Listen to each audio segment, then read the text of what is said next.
The stars looked peaceful that night. But Captain Marcus Hale knew better. In space, peace was usually just the quiet moment before something terrible happened. Marcus sat in the pilot chair of an old maintenance ship drifting above Earth's outer orbit. The ship was called the Rust Sparrow, and it had more scratches than a veteran soldier. Marcus liked it that way. Scratches meant survival. He leaned back and stared through the wide cockpit window.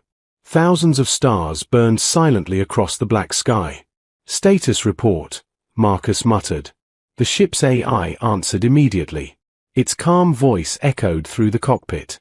"Status, everything is stable. For now." Marcus smirked. "That sounds suspicious." "You say that every time," the AI replied. Marcus took a sip from a metal cup filled with terrible coffee. Life had changed a lot since his military days. He used to fly combat ships in dangerous missions across the galaxy. Now he fixed satellites and repaired broken cargo ships. Quiet work. Boring work. But Marcus had learned something important in life. Quiet never lasted long. Suddenly the console beeped loudly. Marcus sat upright. "Unknown vessel approaching," the AI announced. Marcus frowned. "There's no scheduled traffic here." The radar screen blinked again. The ship coming toward them wasn't human. It was small, elegant, and glowing with strange silver light. Marcus slowly stood up. "Well, that's new." The mysterious ship moved closer until it hovered beside the Rust Sparrow. Its surface shimmered like liquid metal, reflecting starlight in strange colors. Then the docking request appeared on Marcus's screen. Marcus narrowed his eyes. "Should I be worried?" he asked. "Statistically speaking," the AI replied, "yes." Marcus laughed softly. "All right then. Let's see what the universe brought us tonight." He opened the docking bay. The alien ship glided smoothly into position. A soft hiss echoed through the station as the airlocks connected. Marcus rested his hand near the plasma pistol on his belt. The airlock door slowly opened. For a moment, nothing happened. Then a figure stepped forward. Marcus froze. The girl standing in the doorway had long silver hair that floated gently as if gravity barely touched it. Her glowing violet eyes reflected the stars outside. She looked older now. Stronger. But Marcus recognized her immediately. "Ayla," he whispered. The alien girl smiled. "Hello again, Captain." Marcus blinked in disbelief. 7 years ago, Marcus had found her alone in a crashed alien vessel drifting near an asteroid field. She had been injured, scared, and barely alive. He had rescued her, protected her, hidden her from military command. Then one night, she vanished. No message. No explanation. Just gone. And now she was back. Marcus rubbed his forehead. "You disappear for 7 years," he said slowly, "and then show up at my door like nothing happened." Ayla stepped fully into the docking bay. She looked around the old ship with curiosity. "You still fly this thing?" she asked. Marcus crossed his arms. "Don't change the subject." Ayla smiled slightly. "You saved my life once," she said. "I remember. And I never forgot." Marcus studied her carefully. Something about her felt different now. Stronger. More confident. More dangerous. "So why are you here?" Marcus asked. Ayla's smile faded. "Because the galaxy is about to have a very bad day." Marcus sighed. "Of course it is."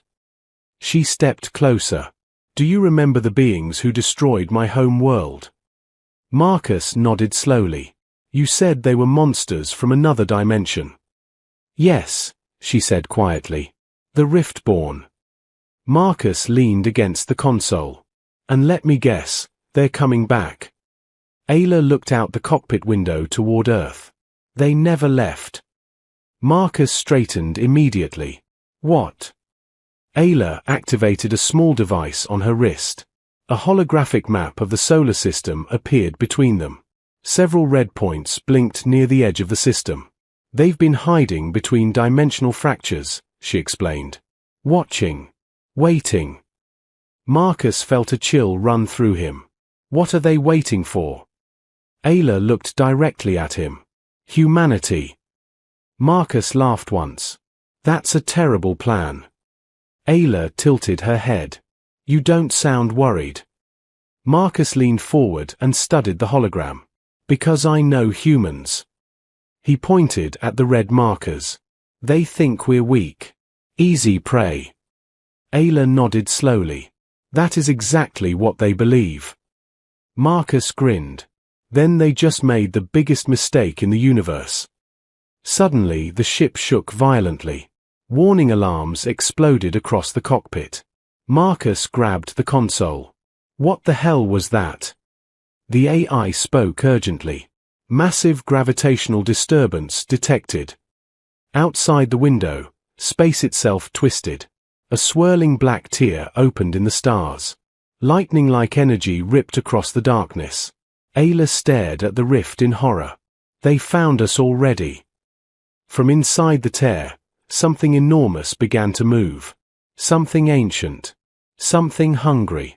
Marcus took a deep breath and slid into the pilot's seat. Well, he said calmly, retirement was fun while it lasted. He powered up the engines. The rust sparrow roared to life.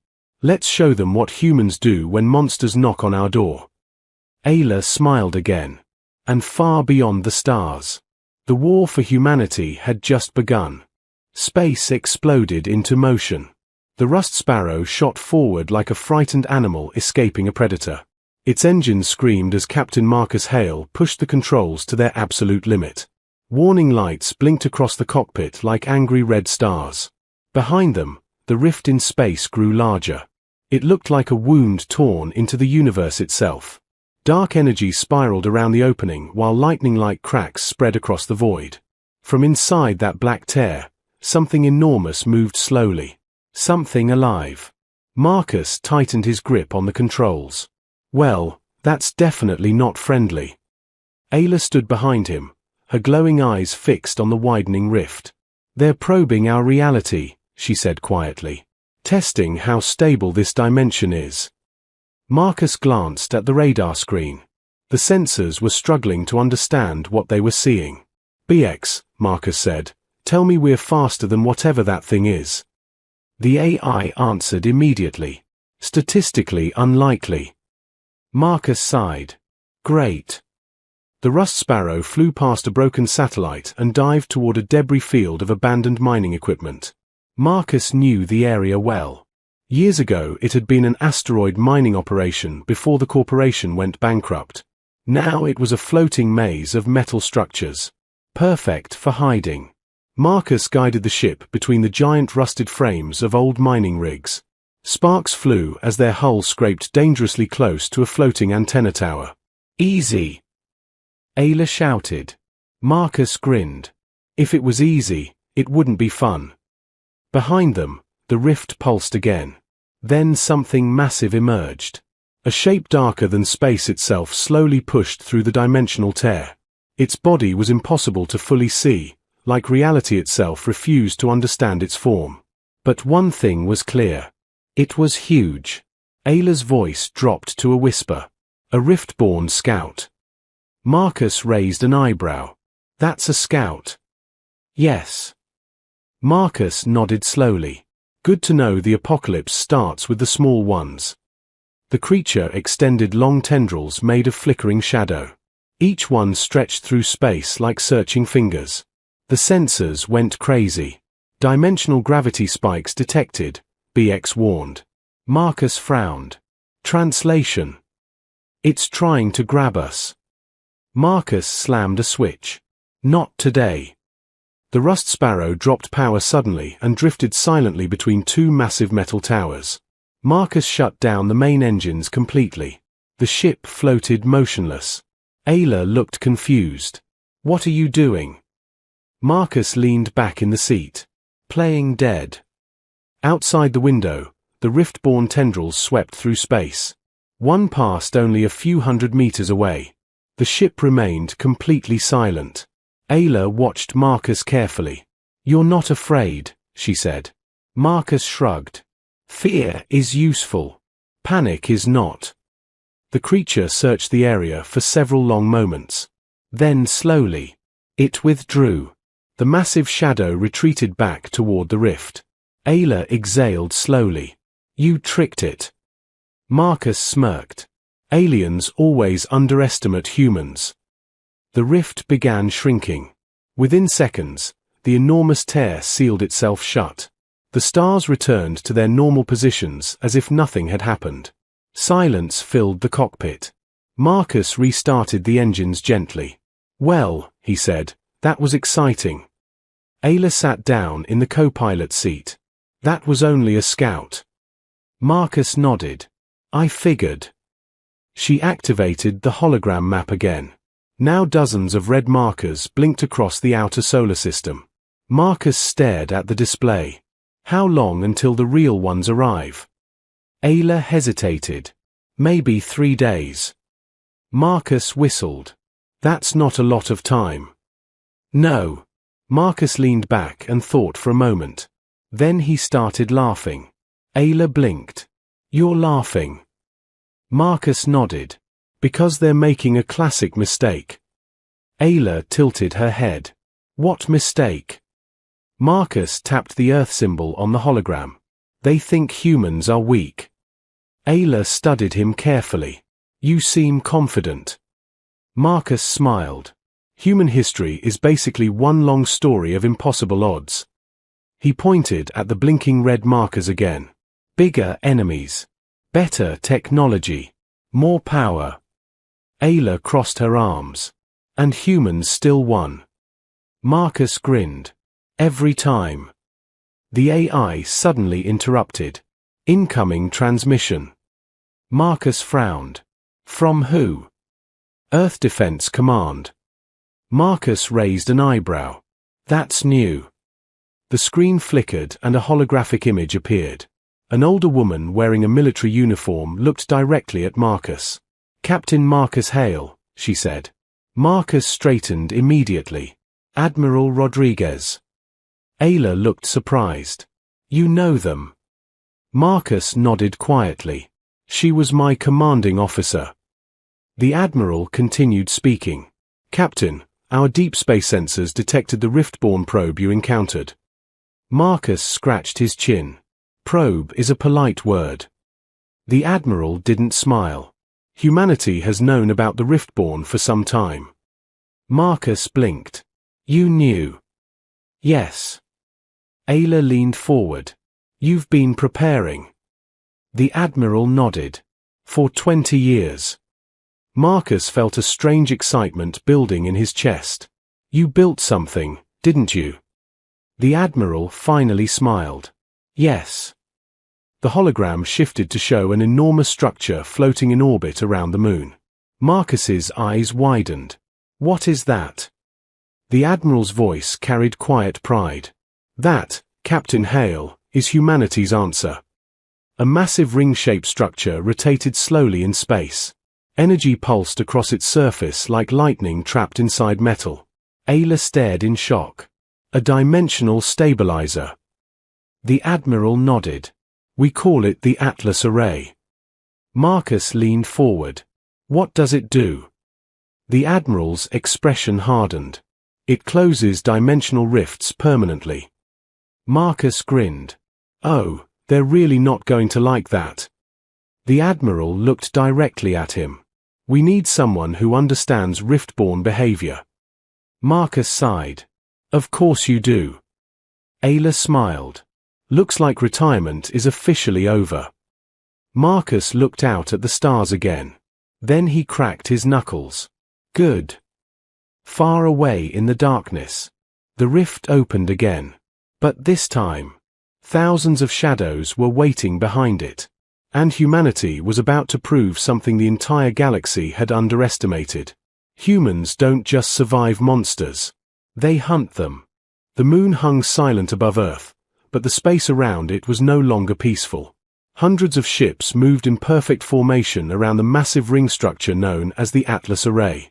Human warships, defense satellites, and engineering vessels surrounded the enormous machine like workers preparing a weapon the universe had never seen before.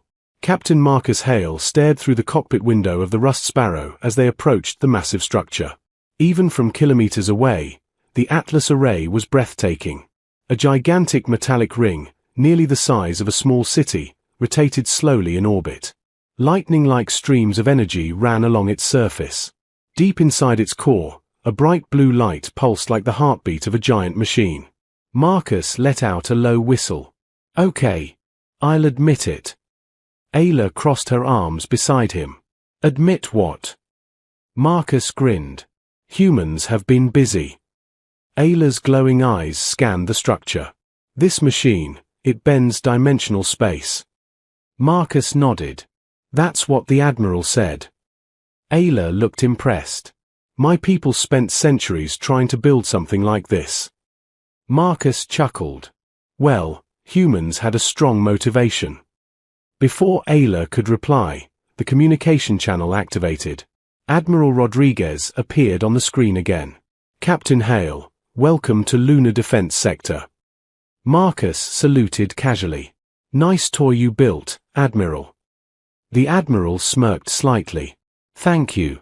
It took half the planet's scientists and 20 years of secret work." Marcus leaned forward. "So what's the plan?" The Admiral's expression turned serious. "Because the Riftborn are coming." Right on cue, the radar alarm screamed. The stars ahead twisted again. Ayla's face turned pale. "They're opening a full invasion rift." Marcus looked at the forward window. Space itself cracked open like shattered glass.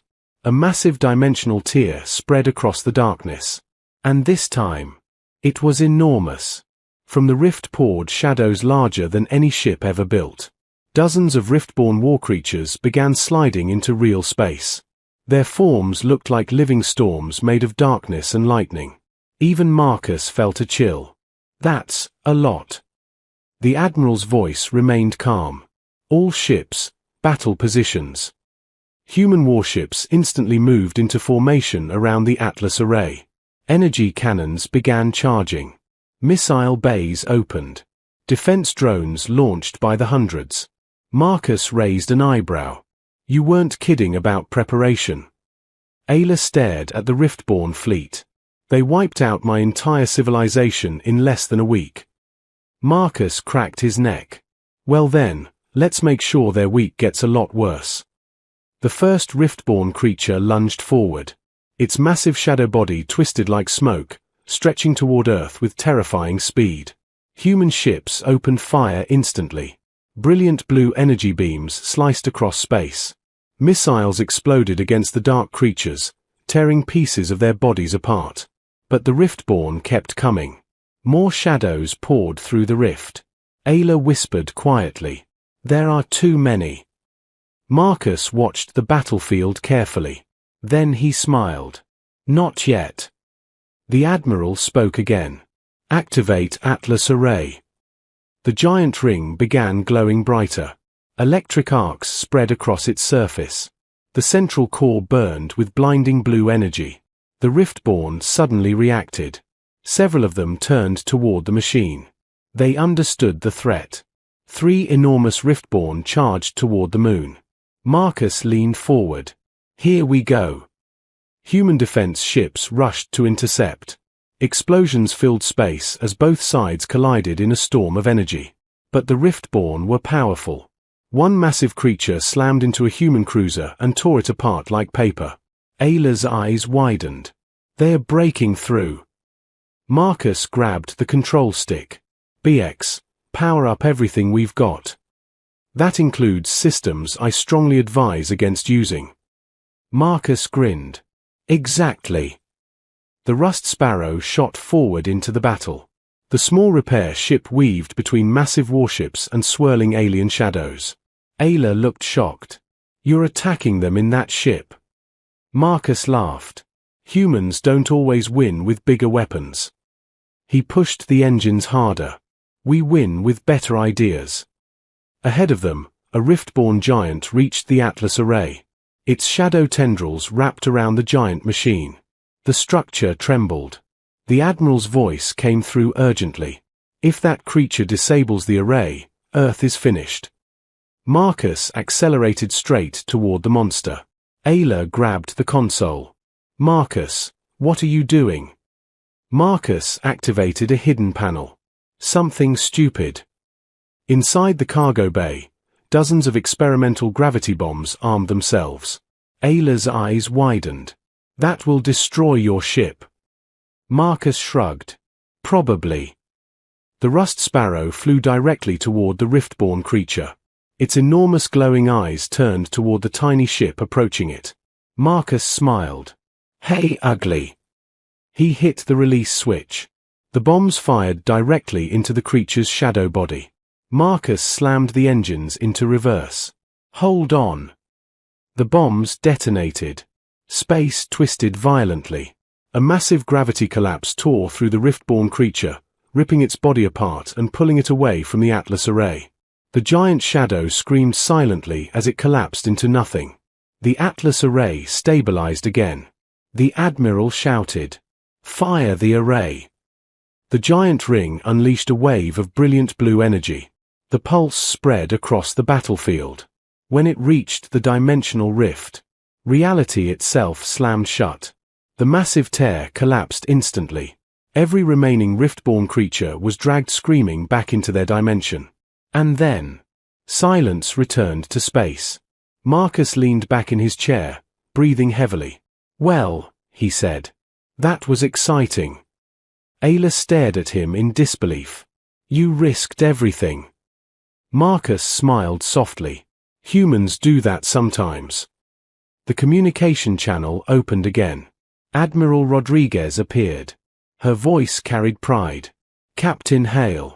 Earth owes you a debt. Marcus shrugged. Just doing my job. Ayla looked out the window at Earth shining below them. For the first time in centuries, she whispered, the Riftborn are gone. Marcus nodded. They'll think twice before coming back. Ayla smiled gently. You know something, Marcus. What? My people once believed humans were reckless. Marcus raised an eyebrow. And now? Ayla looked at the stars.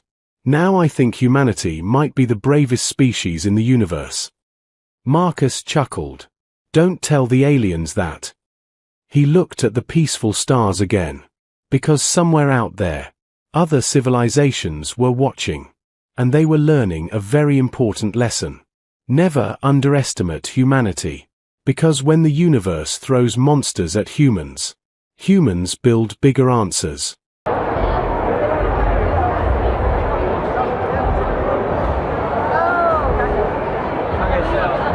Pero el mío es trabajador y si se baña. Pues sí, pues no huele culero ahorita, huele chido.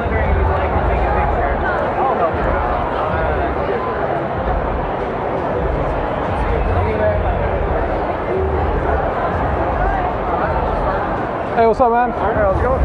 You got this one right here? So I'll give you a quest card. All right. And there's a picture. For me. Good. And that you get a quest. So each time you complete a quest, I'll give you a snack. For each one you complete, you get a ribbon. At the very end, you get ¿Y qué te dan cuando completas todas las quests? Son puros papelitos. picoteando. All right, thank you, man. Okay, siguiente misión.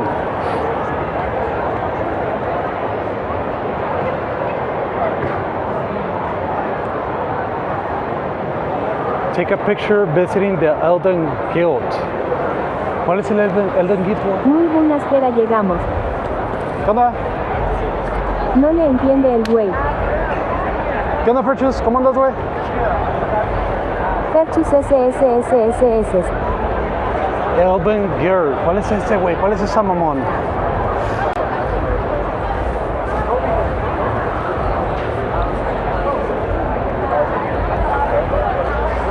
Sorry, are you guys doing the quest by any chance? Yeah, we were. Do you know where is this thing at? The Elden Guild? Oh, yeah. If you go straight down this way, it's another one just like this. Oh, that's over there. Yeah. Oh, the elves one. Yeah. Oh, All you have to do is take a picture of them. All right. Thank you, appreciate it, man. Ah, ok. Tenemos que ir con los elfos.